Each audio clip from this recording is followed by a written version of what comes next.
You mentioned about Sweden, Finland, and Nordics. Why is that interesting? Why it's interesting? Yeah, and what would you do here? Yeah, so I've spent a lot of time in Stockholm as well. Yeah. I guess the way I think about the world is if you lay out the world in a flat map, there are clearly 8, 10, 15 regions. One could argue that they want to put a flag if they want to be global. Yeah. Very simply, I couldn't imagine trying to achieve my ambitions of building global brands without having a presence in the Nordics. I think it's enough of its own microculture within a European landscape that it's, first of all, I've been to, between Sweden and Finland, I've been in the region 9, 10 times already.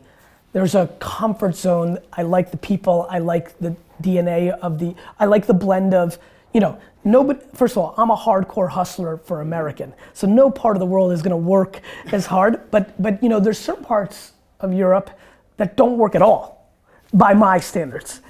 I like the work ethic, innovation, culture aspects of the Nordic as a whole. And so very simply, it is on the list of those 10 regions like South America, like Asia, like Western Europe, that I just know that I will be. Hardworking and tech savvy. Yes, Yeah. and just enough business oriented. The things I fear are not, Germany's a good example. It's a great, amazing innovation, but so much infrastructure, very difficult to do business in. Especially things I care about. If you listen, I don't know if you heard my talk. Hire fast, fire faster, right? Not very good in Germany when you have 6 months when you In Sweden either. So correct, I'm aware. So that's, I think, remember I said self-awareness? I know how I like running businesses, so I need to be careful where I set up shop because for not only the people, but what are the government restrictions? What's the playing field? But I feel listen, at the end of the day, most of European rules are a little bit more difficult for my fire fast, hire fast. So that becomes an even playing field. The other thing that's gonna play out for me is as my profile as a businessman continues to grow, there will inevitably be places that the people that I have more fans in, more people interested in me being. And so one of the reasons I come to something like this is I want awareness in the marketplace. And now over the next 6 months, I'll be very careful to watch my numbers of consumption of my content in Finland, what kind of emails I get, what kind of business development things I get. Same way I look at Sweden and Norway and Poland. Interesting. You can follow it all very exactly because you have all the data. Correct. Fantastic. And so, as I was saying to David before, I'm like, there's not a lot of things that I do for kicks and giggles. Even though I'm a very casual guy, I'm very serious and strategic about what I do in my life. And so, I'm very optimistic. Even going out for dinner tonight seemed like a thought through event. Yeah, I mean, listen, I don't want to, listen, as much as I'd like to paint myself as a genius, you got to eat dinner and I want to see Dick and things, but I'll say this, Gabriel, even this interview, why I always say yes, I'm a big believer in the following statement. People make the world. And for me, I like people naturally, people like me naturally, and maybe something, my PR team is always mad at me. I'll do some little blog, I'll do an interview, and then I'll say no to CNN or Wall Street Journal, and they're always like, no, you have to do better time management. And I don't think they understand. Yes, more people will read about me in those places, but the depth of people, you can only do one-on-one, one-on-two, one-on-four. And so I'm always trying to put myself in a position where I'm learning and meeting new people because, we may do something together 35 years from now. Who knows? Who knows? And what would it look like if you set up shop in Sweden or Finland? Give me a feel for what it would. I would take 5 to 6 people from the New York office and bring them. I have a lot of young people who want to travel the world. Very important to me to have that culture. I would then hire 3 or 4 people from the market that knew of me or VaynerMedia, so they really knew what they were getting into. We would start with those 7, 8, 10 people. We would be very strategic about having a client or 2 in the market. I met the head of marketing from Finnair, and I said, hey, can I have your card? I mean, I want to have a client or 2 in the marketplace, and then we would set up shop, and then I would come over often, and I would try to do media and interviews to build up the profile. But at the end of the day, it would be about the work. London is working. I did a good job promoting. We got good people. But the only reason next year looks healthy is the people that hired us are blown away by the work. They tell somebody else. At the end of the day, no marketing, no charismatic leader trumps being good at your craft. And so the number one thing would be, who are the 10 people, a mix of original Vayner employees and a mix of the Swedes or the Finns or wherever it is, that could actually know what to do in this market or in the Stockholm market better than anybody else could hire, and we're obsessed with the quality of the work. What is your, I have a conservative readership of people who run all the companies, within small. What's your message? Why should they hire you? What's your... You know, the truth is, I think you'll find this interesting. I'm not so compelled to say they should hire me. What's way more interesting for me is if they believe in what I believe in, they'll naturally be interested in what I do, which is the world's changing. I mean, you know, I think people take things for granted. How are we recording this interview? You're doing it through your telephone. You know, do you know how crazy that is if you talked about that 15 years ago? People don't understand how big this is. And so I think the thing that I would say to conservative leaders, and we have them in the US as well, is look, if you're not looking at how you're doing your business every day and trying to say, is this smart for the world we live in today? Because 2016 is already very different than 2009. And it feels like yesterday. Mm-hmm. And you have right? I mean, 2009, all three of us, well, none of us here are that old, I'm probably the oldest, but 2009 feels like, I don't know, yesterday. 7 years ago, you have leaders that are 50, 60, 70 years old in these companies, and 1984 and 1975 feels like yesterday. 10 years ago, nobody had Facebook. That's right. And so, and go back 15 years and nobody had a smartphone. I mean, you know, most of our communication in Sweden is through text. And people didn't text 15 years ago, 20 years ago. So I just don't think people understand. So I think the number one thing I would say to the conservative leadership is, I'm a businessman, not a social media enthusiast. I think you need to look at your profit and losses, your P&L, yep. And you need to think about what you're spending money on. And if you're not spending enough money on things that are happening in this device to drive your business results, that's something that needs to be challenged. Let's say you're worried. You get the message. Yes. I'm not doing it right. How do I start? I don't really get this stuff. I think, as I said in the room, I think you spend the 20 to 50 hours as a leader to educate yourself. There's a site called Google and a site called YouTube that you can type in unbelievable amounts of words and they will give you unbelievable free information, which then, in my opinion, allows you to make a senior hire. You know what I'm worried about? I'm always worried that when I talk, because I'm motivational, people get excited, and then I'm scared they're gonna hire somebody to be their head of social media, but they themselves don't understand it, and that's a bad situation. So what I would say is, educate yourself, know what this is, then make a smart hire because you know, and then build a department around it. But if you Google it, I imagine you'd find an incredible amount of good advice too. Good and bad, right? Good and bad, yeah. You gotta put in the work. If you own a business, or if you're the CEO of a big business, you've gotta put in the 50 hours of reading and listening and watching. It's like anything else. You had to learn how to drive. You had to learn how to walk. You have to put in the work. Now you gotta learn how to use Snapchat. Yes, right. And it's a funny way of saying you have to know how the world is communicating.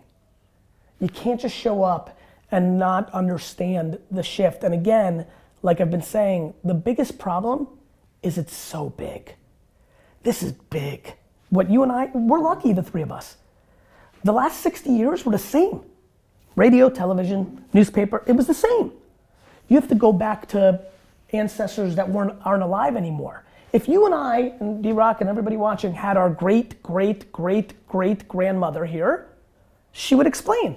She would say, yes, then they invented the radio. And we used, you know, or the telephone, like, this has happened before. There were people who lived without a telephone. They wrote letters. Yes. And when the telephone came, go read the articles. Western Union said that the telephone was a fad and would be gone in 3 years. There's a Swedish minister who said that the internet was a fad too. That's very famous. I know what you're referring to.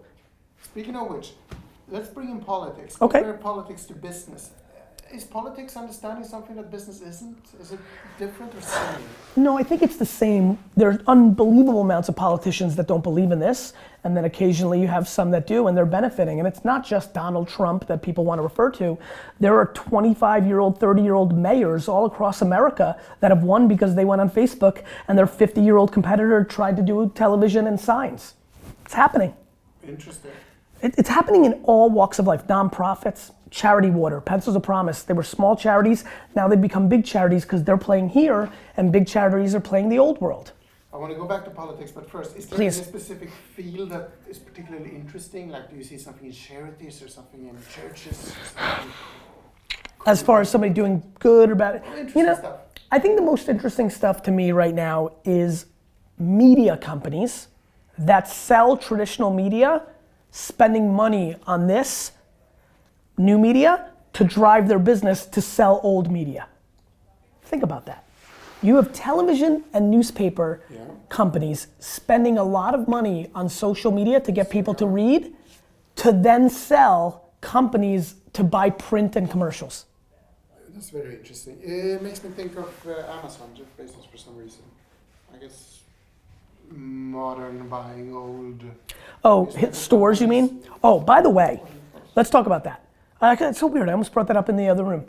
I think that two of the best business deals that have happened in the last 10 years is the person, Jeff Bezos, buying the Washington Post, and I don't remember who bought the Boston Globe, but it was an entrepreneur. Very inexpensive. Sure. Here's why. Not because I believe in the newspaper model, but I believe that the brand is very valuable. You believe in content. Always. Yeah. But brand. The Boston Globe and the Washington Post are brands.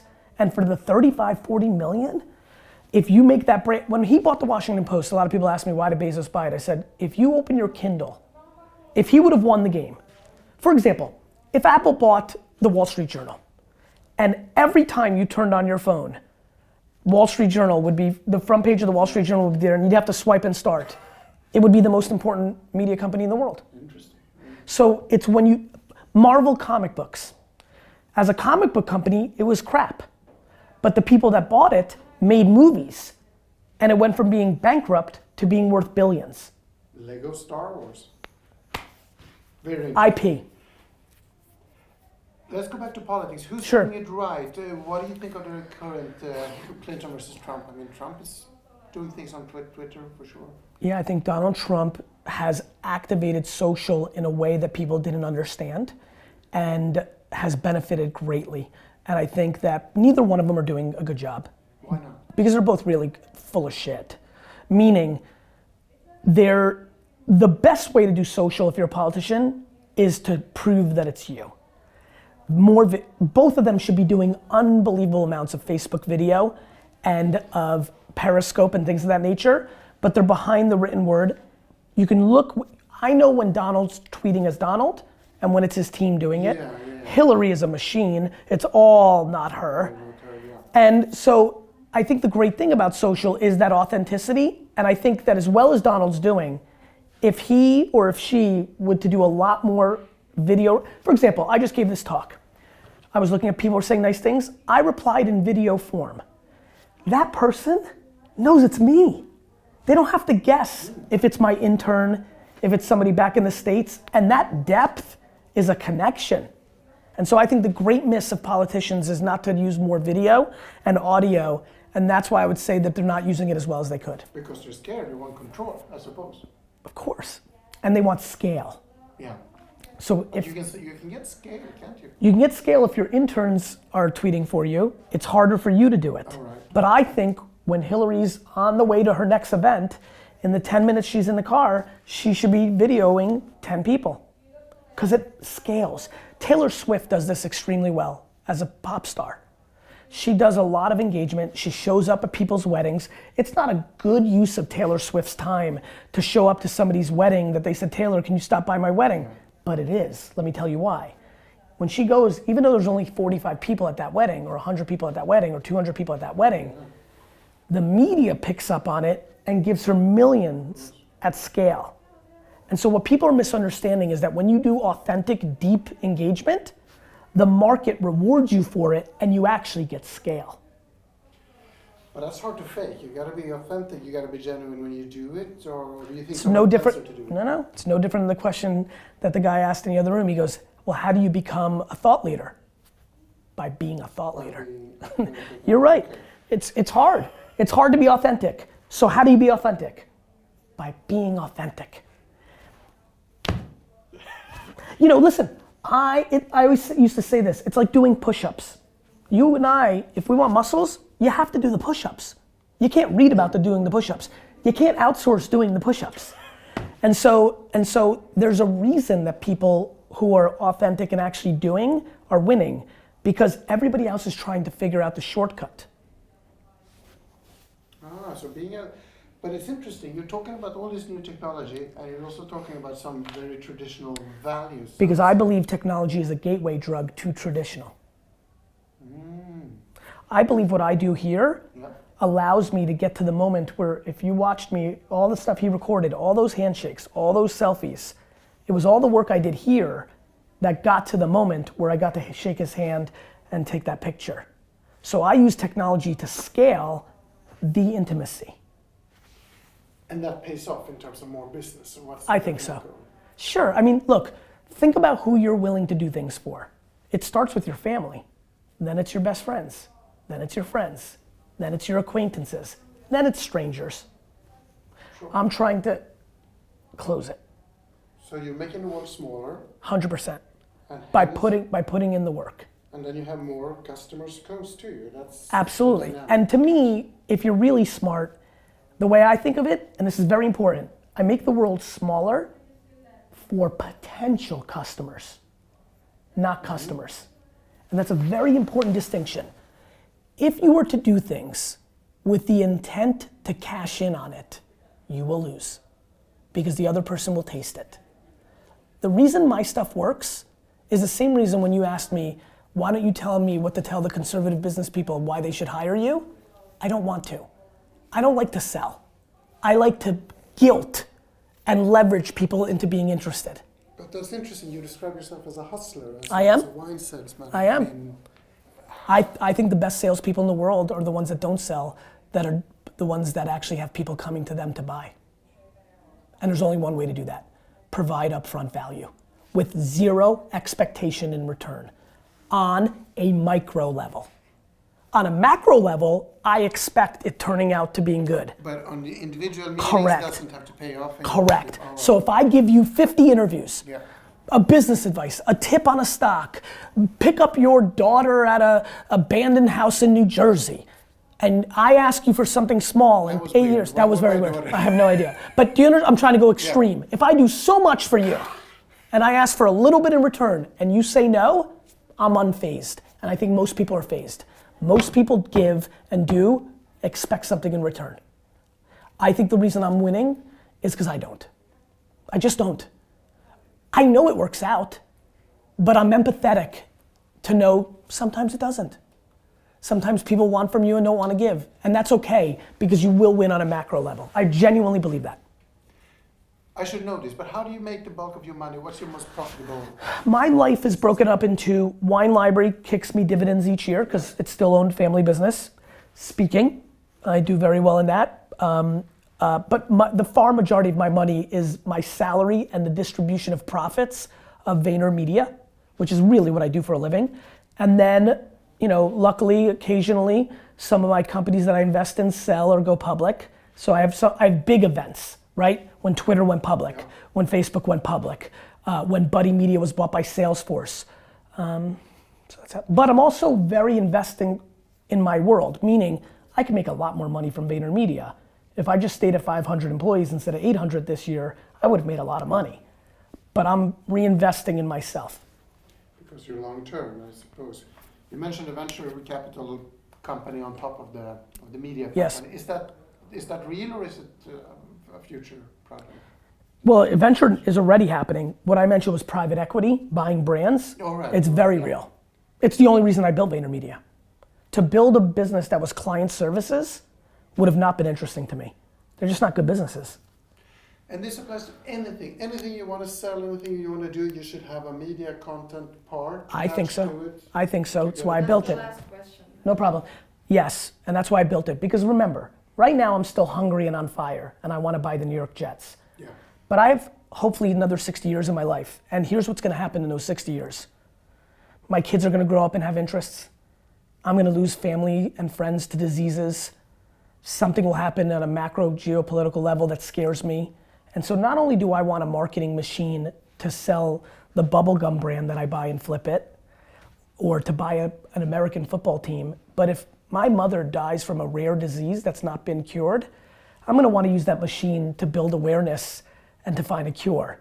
If my daughter becomes infatuated with volcanoes, I wanna use that marketing machine to give her the best position to do what she wants in her life. If my grandson wants to do X, Y, and Z, I want that marketing machine to give him the best chance to do that. And so I think it's a very important machine to have for the rest of my life. Interesting. So it doesn't really matter if you never get to buy the Jets anywhere. Just the process to buy them. To me, the journey is way more interesting than the finish line. Interesting.